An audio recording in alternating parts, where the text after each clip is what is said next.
মা, আজ বেগুন দিয়ে কি রান্না করবে? বেগুন ভাজা?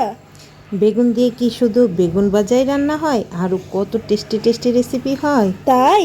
বর্তমান বাজারে বেগুনের দাম এত বেশি যে আজকে আমি বেগুন দিয়ে এত মজার এবং ইউনিক একটি রেসিপি তৈরি করব যে এক পদেই বাজিমাত। তাহলে কি সেই রেসিপি, চলো দেখে আসি। আর সেই জন্য দেখতে পেলে যে আমি কয়েকটি বেগুন নিয়ে নিয়েছি। আমার প্রয়োজন অনুযায়ী তোমরা চাইলে বাড়িয়ে বা কমিয়ে নিতে পারো। বেগুনগুলো আগেই ভালো করে ধুয়ে নিয়েছি, আর তারপর উপরের বুটার সাইডের অংশগুলো ফেলে দিয়ে মাঝখানে দুটুকরো করে কেটে নিয়েছি। এবার বেগুনের গায়ে হলুদ হবে, সেই জন্য দিয়ে দিব পরিমাণ মতো লবণ, দিয়ে দিব হলুদ গুঁড়ো, মরিচ গুঁড়ো, আর দিয়ে দিব সামান্য ধনে গুঁড়ো। এবার সবগুলো মশলা খুব ভালো করে বেগুনের গায়ে মাখিয়ে নিব। দেখতেই পাচ্ছ একেবারে যত্ন করে একটি একটি করে তারপর সবগুলোর গায়ে মশলাটা খুব ভালো করে মাখিয়ে নিব। এরকমভাবে খুব ভালো করে মশলাটা মাখিয়ে নিতে হবে। মাখিয়ে তারপর বেগুনটা একটু সাইডে রেখে দিব। আর তারপর আমরা একটা খুবই খুবই টেস্টি মশলা তৈরি করব। এই মশলাটার কারণেই কিন্তু এই রেসিপিটা খেতে এত এত টেস্টি হয়।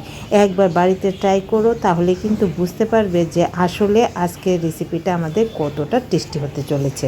সেই জন্য চুলায় বসিয়ে দিলাম একটি ফ্রাই প্যান, আর তাতে প্রথমেই দিয়ে দিলাম কাঁচা চিনেবাদাম।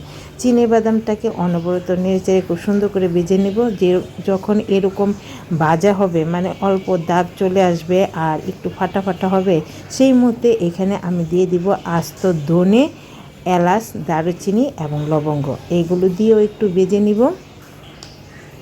সম্পূর্ণ মশলাটা আমি শুকনো খোলায় ভেজে নিব। আর এইগুলো বাছতে বাছতে যখন খুব সুন্দর একটা গন্ধ ছড়াবে, সেই মুহূর্তে আমি আরও একটি উপাদান মিশিয়ে দিব। আর এটা মিশিয়ে তারপর জাস্ট সামান্য একটু নেড়ে চেড়ে ভেজে নিব। আর তাহলেই তৈরি হয়ে যাবে খুবই মজাদার এই মশলাটা। তো দেখতে পাচ্ছ আমি কিন্তু কথা বলতে বলতে সুন্দর ভেজে নিয়েছি। এবার এখানে আমি অ্যাড করে দিব সে আরেকটি মশলা, সেটা হচ্ছে নারকেল। নারকেল আমি আগে ছোট ছোট টুকরো করে কেটে রেখেছিলাম, সেই নারকেলটা দিয়ে দিব। নারকেলটা দিয়ে কিন্তু আর বেশিক্ষণ ভাজতে হবে না, জাস্ট একটু নেড়ে চেড়ে নিব। আর তারপর এই মশলাটাকে একটু ঠান্ডা করে আমি ব্লেন্ড করে নিব। তো দেখো আমার মশলা কিন্তু ভাজা হয়ে গেছে। এই পর্যায়ে মশলাটাকে সাইডে রেখে দিয়ে বসিয়ে দিব অন্য একটি কড়াই, আর তাতে দিয়ে দিব পরিমাণ মতো রান্নার রেগুলার তেল। যেহেতু বেগুন ভাজি করব একটু বেশি তেল লাগবে। তো দেখো তেলটা দিয়ে তেলটাকে গরম করে নিব।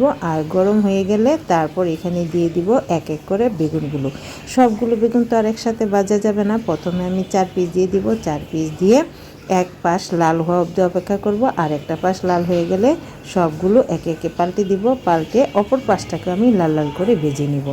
আর বেগুনটাকে একটু মিডিয়াম আঁচে সুন্দরভাবে ভেজে নিলে এই বেগুন ভাজার সময় কিন্তু প্রায় 80% সিদ্ধ হয়ে যাবে।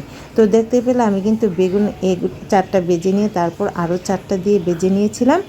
আর ততক্ষণে আমাদের মশলা কিন্তু ঠান্ডা হয়ে গেছে, ব্লেন্ডিং জারে দিয়ে দিব।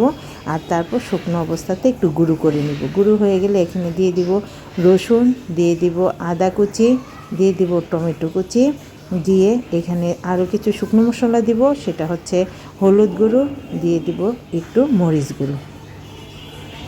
এবার অল্প একটু পানি দিয়ে আমি মশলাটাকে খুব ভালো করে পেস্ট করে নেব। দেখো খুব সুন্দর করে পেস্ট করে নিয়েছি। আর এখানে দিয়ে দিব ভেজে রাখা তিল। তিলটাকে আমি আলাদা করে ভেজে রেখেছিলাম, তোমরা চাইলে কিন্তু একসাথে ভেজে একসাথে দিয়ে গুঁড়ো করতে পারো। তো তারপর দেখো সুন্দর পেস্ট করে নেওয়া হয়ে গেছে। এবার বাকি রান্নাটা করব, সেই জন্য বেগুন ভাজার যে তেলটা বাকি ছিল সেটাতে আমি দিয়ে দিব পেঁয়াজ কুচি। পেঁয়াজ কুচিটাকে দিয়ে অনবরত নেড়ে চেড়ে একটু হালকা ব্রাউন করে ভেজে নেব। আর ভাজার এক পর্যায়ে এখানে আমি অ্যাড করে দিব কয়েকটি কাঁচামরিচ মাঝখান থেকে ফালি করে রেখেছিলাম, সেটা দিয়ে দিলাম। দিয়ে এবার পেঁয়াজ এবং কাঁচামরিচ একসাথে ভেজে নেব। এতে করে কিন্তু কাঁচামরিচের খুব সুন্দর একটা ফ্লেভার পেঁয়াজের সাথে অ্যাড হয়ে যাবে। তো দেখতে পাচ্ছ আমি কিন্তু নেড়েচেড়ে পেঁয়াজ আর কাঁচামরিচটাকে সুন্দর করে ভেজে নিচ্ছি। যখন পেঁয়াজটা হালকা ব্রাউন ভাজা হয়ে যাবে, একদম লাল লাল করব না, হালকা ব্রাউন করে ভেজে নিব। আর তখন এখানে অ্যাড করে দিব আমাদের আগে থেকে তৈরি করে রাখা পেস্টটা দিয়ে দিলাম। দিয়ে একটু নেড়েচেড়ে ভেজে নিব। আর তারপর মশলাটা যেন পুড়ে না যায়, সেই জন্য ব্লেন্ডিং জারটা ধুয়ে একটু পানি দিয়ে দিব। এতে করে মশলাটা খুব সুন্দর করে কষানো হয়ে যাবে। তো দেখতেই পাচ্ছ আমি কিন্তু পানিটা দিয়ে দিলাম। দিয়ে এবার আরও একটু সময় নিয়ে খুব সুন্দর করে মশলাটাকে কষে নিব। আশা করি তোমরা মশলাটা দেখেই বুঝে নিয়েছো যে আমাদের আজকে বেগুনের এই তরকারিটা খেতে কি পরিমাণ দুর্দান্ত হবে। বিশ্বাস করো বেগুনের এই এক পদেই কিন্তু তোমাদের দুপুরের খাবার বা রাতের খাবার কমপ্লিট হয়ে যাবে। ইভেন এটা তোমরা চাইলে তরকারি বা ভাত রুটি যে কোনো কিছু দিয়ে কিন্তু সার্ভ করতে পারবে। তো দেখো কথা বলতে বলতে মশলা ভালো করে কষিয়ে নিয়ে তারপরে এখানে আমি দিয়ে দিলাম তেঁতুলের কাত। এটা আমি আগে বের করে রেখেছিলাম, সেটা দিয়ে দিলাম। আর দিয়ে দিলাম খুব সামান্য একটু চিনি, যেহেতু অনেকগুলো টক ইউজ করেছি সেই জন্য একটু চিনি দিলে স্বাদের ব্যালেন্সটা খুব সুন্দর হবে। তাইলে তারপরে তোমরা চাইলে এটাকে অ্যাভয়েডও করতে পারো। তো দিয়ে একটু নেড়েচেড়ে জাস্ট মিশিয়ে নিলাম। আর আমাদের মশলা কিন্তু একদম কুক ডান। দিয়ে দিব এখন পরিমাণ মতো পানি। গ্রেভির জন্য পরিমাণ মতো পানি দিয়ে দিলাম, সাথে দিয়ে দিলাম খুব সামান্য একটু লবণ, পরিমাণ অনুযায়ী লবণ দিয়ে দিলাম। আর যেহেতু এই বেগুনের তরকারিটা একটু মাখো মাখো হবে সেই জন্য খুব অল্প পরিমাণেই কিন্তু পানি অ্যাড করলাম। এবার যখন বলক চলে আসবে সে পর্যায়ে এখানে আমি অ্যাড করে দিলাম আগে থেকে ভেজে রাখা বেগুনগুলো। আমাদের বেগুন কিন্তু 80%-এর মতো অলরেডি সিদ্ধ হয়ে গেছে, তাই বেগুনটা আর বেশিক্ষণ রান্না করতে হবে না। বেগুনটা সব সুন্দর করে সবগুলো বেগুন বিছিয়ে দিব আর তারপর ঢাকনা দিয়ে ডেকে জাস্ট 2 মিনিটের মতো বা 3 মিনিটের মতো রান্না করে নিব। তো দেখো সবটা বেগুন সুন্দর করে মশলার সাথে গ্রেভির সাথে আমি মিশিয়ে নিলাম। এইবার ঢাকনা দিয়ে ডেকে 2-3 মিনিটের মতো রান্না করে নিব আর তাতেই কিন্তু রেডি হয়ে যাবে খুবই টেস্টি বেগুনের আজকের এই তরকারিটা। এবার দেখো খুব সুন্দর করে 2-3 মিনিটের মতো ফুটিয়ে নিয়েছি। লাস্ট পর্যায়ে অ্যাড করে দিব অবশ্যই ধনেপাতা কুচি।